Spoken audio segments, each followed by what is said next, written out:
statute. And it has nothing to do with the governing legal standards. There is no I have found an interpretation standard, and there is no standard applicable to general demurs that endorses or indulges strained or artificial interpretations. General demurs are not favored, and they are not construed in favor of the defendant. That's the starting point. So that the foundation is wrong. Specifically turning to Rico, it would behoove Mr. Farley to read the indictment as carefully and the statute, to read the statute as carefully as he reads the indictment. First, 1614.4c1 is the conspiracy provision. It does not use the term racketeering activity. It does not use the term pattern of racketeering activity. Okay? Mr. Menendez is absolutely dead wrong when he says a pattern is an element of a conspiracy violation. The law is precisely to the opposite, and we cited the law in our brief.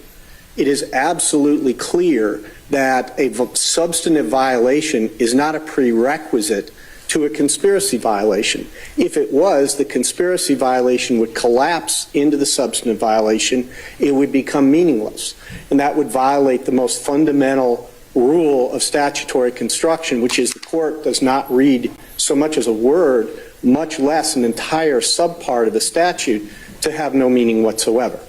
Okay. The fundamental component, of a substantive violation is a pattern of racketeering activity. That's an A violation, that's a B violation. That is not what the state alleged. The state alleged a C violation. The C violation requires an overt act in furtherance of the conspiracy. It does not require a pattern of racketeering activity. Point one. Point two, he argues that overt acts must be acts of racketeering activity. No, same mistake. There is no reference to acts of racketeering activity in C.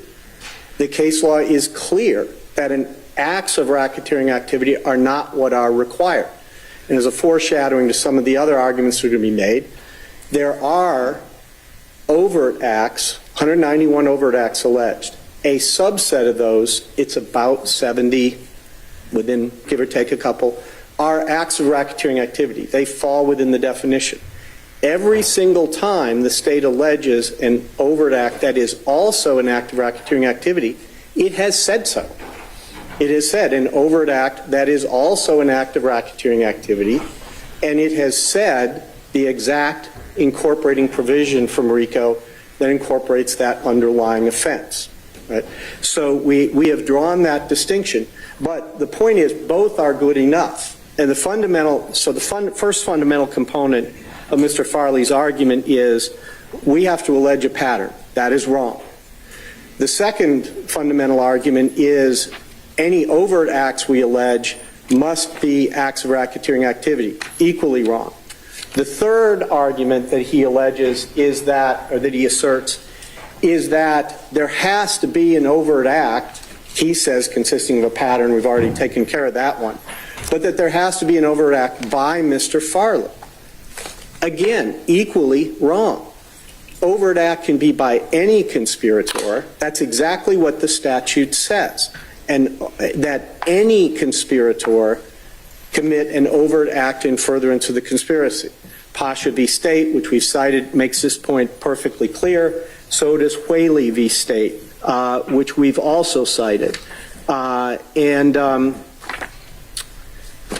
As Whaley said, it has the basic principle of conspiracy, which we've talked about in various motions during the course of this, but Pasha says that each actor in a conspiracy is responsible